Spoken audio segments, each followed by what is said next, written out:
मेहनत का फल और भगवान का वरदान।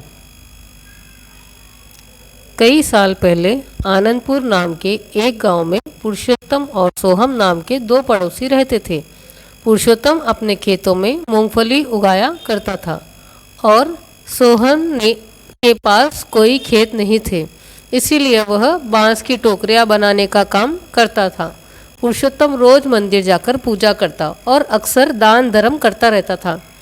वह बहुत ही अच्छा इंसान था। वहीं सोहन लंपट था और वह दूसरी चीज़ों पर भी अपना हक जमाया करता था। एक दिन सोहम ने देखा कि आदमी के पैसे जमीन पर गिर गए। सोहम ने तुरंत वह पैसे उठा लिए और उसे पैसे उठाते वक्त उस आदमी ने देखा। अरे ये तो मेरे पैसे हैं। तुम्हारे नहीं, मेरे पैसे। मैंने ये पैसे पाए हैं तो ये पैसे मेरे हुए।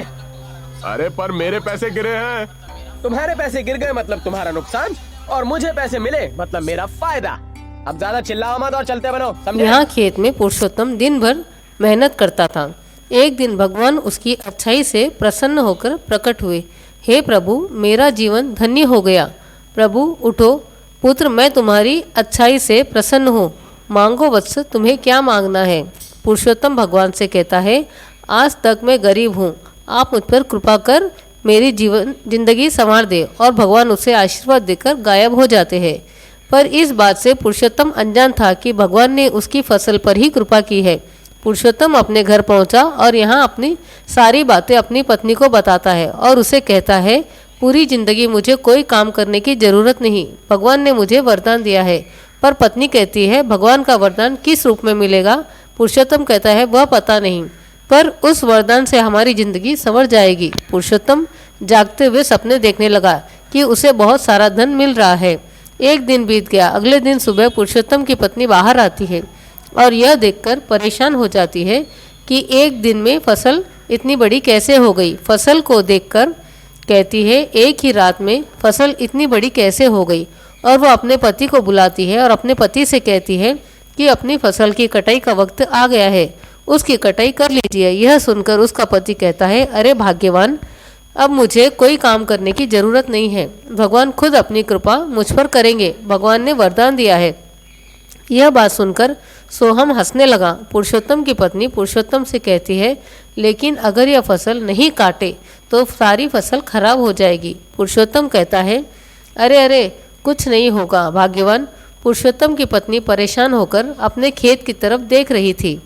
तभी सोहम की पत्नी वहां आती है और पुरुषोत्तम की पत्नी से कहती है कि आपके खेत से थोड़ी ताज़ी फलियां ले लूं क्या? इस पे पुरुषोत्तम की पत्नी कहती है, वैसे भी ज़्यादा दिन खेत में रहेगी तो खराब हो जाएगी, आप ले लो। सोहम की पत्नी कुछ पौधे उखाड़कर फलियां तोड़कर अपने घर लेकर आ जाती है और उसमें से एक मूंगफली तोड़ती है और वह उसमें से निकला हुआ दाना देखकर चौंक जाते हैं।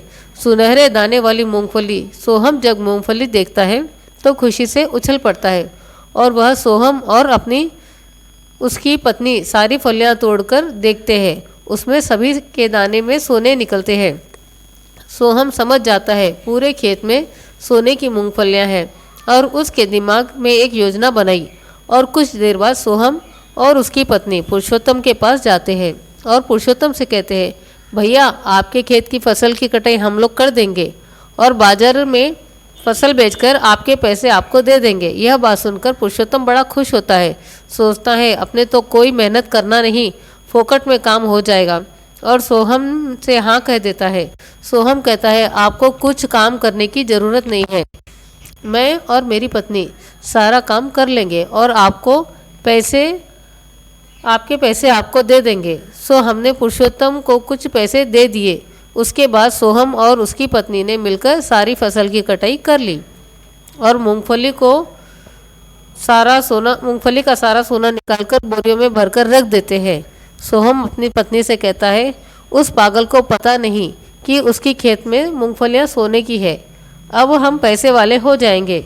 ये दोनों बहुत खुश होते हैं और कुछ दिन बाद ही पुरुषोत्तम के खेत में वापस मूंगफलियां उग जाती है और एक बार फिर सोहम और उसकी पत्नी पुरुषोत्तम को पैसा देकर सारी फसल खरीद लेते हैं। यह सिलसिला कई बार चलता रहा। सोहम दिन ब दिन अमीर बनता गया। वहीं पुरुषोत्तम यह सोचकर परेशान रहता कि भगवान का वरदान खाली कैसे जा सकता है, और वह भगवान को याद करता है और उनसे कहता है कि आपका वरदान खाली कैसे जा सकता है। तभी भगवान प्रकट होते हैं और पुरुषोत्तम से कहते हैं कि वरदान तुम्हारी फसल पर दिया था। तुम्हारे खेत से उगने वाली सारी मूंगफलियां सोने की थी।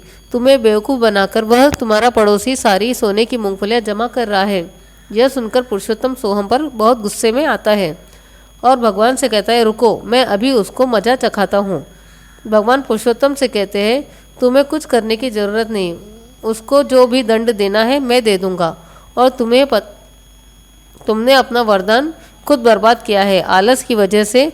तभी पुरुषोत्तम भगवान से माफ़ी मांगता है और भगवान से कहता है कि मुझे एक और बार मौका दीजिए और इस बार मेहनत करूंगा। और भगवान उसको एक और मौका देते हैं और कहते हैं कि इस बार की फसल तुम खुद मेहनत करके काटना। और वह भगवान से कहता है कि जी हाँ प्रभु, और भगवान गायब हो जाते हैं। और सारा यहाँ सोहम अपने घर की तिजोरी खोलता है तो तिजोरी के अंदर देख के परेशान हो जाता है, क्योंकि उसकी तिजोरी से पूरा सोना गायब हो जाता है। और कुछ दिन के बाद पुरुषोत्तम के खेत से फिर से फसल उग जाती है, और इस बार पुरुषोत्तम खुद मेहनत करके फसल काटकर अपने घर ले आता है, और इस तरह भगवान उसका दिया वरदान इसे मिल जाता है। पुरुषोत्तम को एक बड़ी बात समझ में आ गई, बिना मेहनत भगवान भी कुछ नहीं कर सकते और बिना मेहनत के कुछ नहीं मिलता। दोस्तों, आपको यह कहानी कैसी लगी?